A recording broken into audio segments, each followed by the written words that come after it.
جی السلام علیکم class first year, کیا حال ہے آپ لوگوں کے؟ آپ سب ٹھیک ہیں؟ جی فرسٹ ایئر ہمارا حصہ نثر کمپلیٹ ہو گیا، 4 اسباق ہم نے پڑھ لی۔ اب ان شاء اللہ تعالی ہم 2 یا 3 نظمیں پڑھیں گے اور پھر ہم اس سے غزل کی طرف جائیں گے۔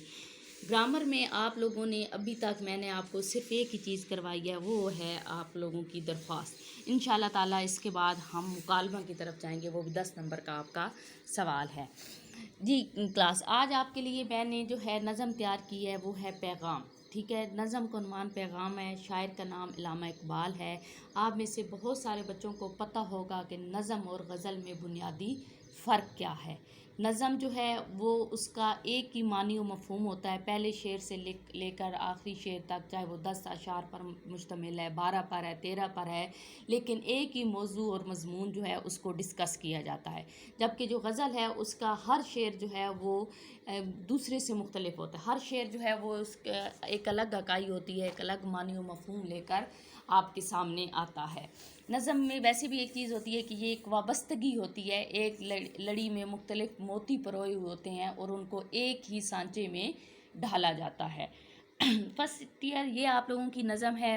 پیغام۔ یہ نظم علامہ اقبال کی کوئی الگ سے نظم نہیں ہے، ٹھیک ہے۔ یہ ان کی کتاب بانگ درا میں شامل ایک طویل ترین نظم ہے جس کا نام شمع اور شاعر ہے، وہاں سے لیا گیا ہے۔ پیغام الگ سے کوئی نظم نہیں ہے، بلکہ اس میں جو موجودہ مفہوم ہے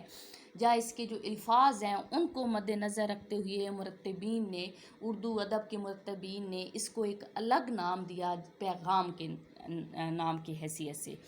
یہ جو شمع اور شاعر نظم ہے، یہ اس کا تاریخی پس منظر ہے، اور یہ تاریخی پس منظر یہ ہے کہ یہ 1912 میں لکھی گئی، ٹھیک ہے۔ 1912 میں لکھی گئی۔ اس وقت کی جو کیفیت تھی آپ لوگ سب جانتے ہیں، 1857 سے لے کر 1947 تک یہاں پر انگریز قابض رہا۔ بر صغیر پاک و ہند کا ایک طویل ترین یوں کہہ لو کہ ایک مسلمانوں کی شاندار حکومت کے بعد مسلمان جو تھے وہ غلامی کے طرف چل گئے۔ دوسرا یہ کیا ہوا کہ ایک یہ تو بر صغیر پاک و ہند کی کہانی تھی کہ جس پہ جو ہے مسلمان زوال کا شکار ہوئے۔ دوسری طرف اگر دیکھیں تو اس وقت مسلمان دنیا میں جہاں کہیں بھی تھے ان کی حالت انتہائی ابتر ہو چکی تھی، یعنی کہ وہ بیان کے قابل ہی نہیں تھی۔ سلطنت عثمانیہ جو اس وقت کی یوں کہہ لو کہ جو 650 سال سے وہ قائم تھی، اور اس کا بھی شیرازہ بکھرتا جا رہا تھا، اور یہ پھر جا کر آگے آپ لوگ دیکھو 1923 میں جا کر جو ہے وہ مکمل طور پر ٹوٹ جاتی ہے، ترکی کے جو ہیں اس سے بکھرے کر دیے جاتے ہیں، اور یہ مسلمانوں کے لیے انتہائی تکلیف دہ لمحات تھے۔ گو کہ مسلمان اس قدر جو ہے تکلیف میں تھے، لیکن مسلمانوں کی اپنی کاہلی، اپنی سستی، اپنی یوں کہہ لو کہ اپنی غفلت جو تھی وہ اس بلا کو، اس مصیبت کو ان کے گلے میں لے کر آئی تھی۔ دنیا میں کے ہر خطے میں مسلمان ہوا میں تنکوں کی طرح بکھرے ہوئے تھے، کہ مسلمانوں کے اندر کوئی اتحاد، کوئی اتفاق نام کی کوئی چیز جو تھی وہ نہیں تھی۔ وہ کبھی اتحاد و اتفاق جس کی کبھی مثالیں دی جاتی تھیں وہ مکمل طور پر ختم ہو چکا تھا، ناپید ہو چکا تھا۔ وہ جو نبی کریم صلی اللہ علیہ وسلم کی حدیث کی روح سے ہم ایک دوسرے کا اس طریقے سے درد اور تکلیف محسوس کرتے تھے کہ مسلمان جسم واحد کی طرح ہے، اگر جسم کے کسی ایک حصے کو تکلیف ہو تو دوسرا حصہ بھی جو ہے وہ تکلیف میں مبتلا ہو جاتا ہے، ایسا کہیں بھی کچھ ایسی صورتحال دیکھنے کو نہیں ملتی تھی۔ اگر ہمسایہ ملک میں کوئی تباہی آ رہی تھی، مسلمان وہاں پر پسپا ہو رہے تھے، مسلمان شکست سے دوچار ہو رہے تھے، مسلمانوں پر ظلم کیا جا رہا تھا، تو وہ والی صورتحال تھی۔ یا مولانا الطاف حسین حالی نے اپنے مسدس حالی میں بیان کی تھی کہ ہم تو خوش ہیں کیونکہ گھر اپنا آباد ہے، ٹھیک ہے، کہ اپنے گھر میں تو ویرانی نہیں ہے نا، باغ کا سامان تو موجود ہے، ساتھ والا باغ اجڑا ہوا ہے، ویرانی ہے، تو یہ تو ان کی اپنی کمزوری ہے، یہ یوں کہہ لو کہ ان کے اپنے کیوں کا جو ہے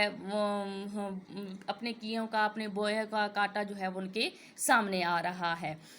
اور اس کے ساتھ ساتھ بیٹا ایک تو ہوتا ہے کہ انسان مایوس ہوتا ہے، ایک چیز جو ہوتی ہے جس کو اپنے اوپر مسلط کر لیا جاتا ہے۔ گو کہ مسلمانوں کی جو صورتحال تھی اس میں مسلمان واقعی مایوس ہو چکے تھے، مسلمانوں کو کچھ دکھائی نہیں دے رہا تھا، کوئی رہنما نہیں تھا، کوئی لیڈر نہیں تھا، کوئی ایک باقاعدہ حکومت نہیں تھی کہ جس سے رابطہ کیا جاتا، جس سے مدد مانگی جاتی، یا جس کو اپنے ساتھ ملا کر یہ مغربی استعمار جو تھا اس کی دیواروں کو ڈھایا جاتا ہے، ایسا کچھ بھی نہیں تھا۔ دوسری بات یہ تھی کہ کچھ مسلمانوں نے یہ بھی مان لیا تھا، یہ بھی جان لیا تھا کہ اب غلامی ان کا مقدر ہی بنے گی، چاہے وہ جتنے ہاتھ پاؤں مار لیں، چاہے وہ جتنی کوشش کر لیں، مغرب اور انگریز کے غلام انہوں نے بن کے ہی رہنا ہے، ٹھیک ہے۔ اور یہ غلامی جو ہے، یہ غلامی کا طوق اب ان کے گلے میں ہر صورت میں جو ہے وہ ڈالا جائے گا۔ اور جب یہ انسان جب اپنی ہار دیکھتے ہوئے سامنے، جب ہار دیکھتا ہے تو فوراً سے ہتھیار پھینک دیتا ہے کہ وہ شکست تسلیم کر لیتا ہے، لڑتا نہیں ہے، اپنے آپ کو جو ہے میدان جنگ کے لیے تیار نہیں کرتا، یہ صورتحال ایسی ہوتی ہے جو مردگی کی طرف ہمیں لے کر جاتی ہے۔ زندگی جو ہوتی ہے وہ انسان کو حرکت میں جو ہے وہ لے کے جاتی ہے، انسان کو وہ کہتی ہے کہ تو ہر طرف متحرک رہے، تو کوشش کر، باقی جو ہے انجام جو ہے وہ اللہ کے حوالے کر دے۔ اقبال کا ایک بہت ہی خوبصورت شعر بھی ہے اس حوالے سے کہ توکل کا تقاضا ہے کہ کہ خنجر اپنا تیز رکھ، توکل کا تقاضا ہے کہ خنجر اپنا تیز رکھ، انجام جو ہے وہ اس کے آگے جو دوسرا مصرع ہے اس کی میں آپ کو تشریح کر کے دیتی ہوں کہ انجام جو ہے وہ تقدیر کے حوالے کر دے، انجام سے تو بے خبر ہو جا، تو صرف اور صرف اپنا کام جو ہے اس کو جاری و ساری رکھ۔ اور یہی وہ صورتحال جو تھی اس وقت اقبال جو تھے اپنی قوم سے چاہتے تھے، ملت اسلامیہ سے چاہتے تھے، جو انہیں اس وقت ہوتا ہوا دکھائی نہیں دے رہا تھا۔ اور یہ ایسے ایسے واقعات بیٹا وقوع پذیر ہو رہے تھے، چاہتے تو مسلمان آپس میں اکٹھے ہوتے، اپنی بکھری ہوئی قوت کو اکٹھا کرتے، متجمع کرتے، لیکن انہوں نے خاموشی ساتھ لی تھی، اور وہ بالکل خاموشی سے اس ظلم و ستم کا، یا اس یوں کہہ لو کہ بیتھے دھارے کی، انہوں نے کہ اس میں جو کچھ ڈالا جائے گا بس بہتا جائے گا، اور ہم نے جو ہے جا کر گرنا جو ہے وہ انگریز کے اور مغرب کے قدموں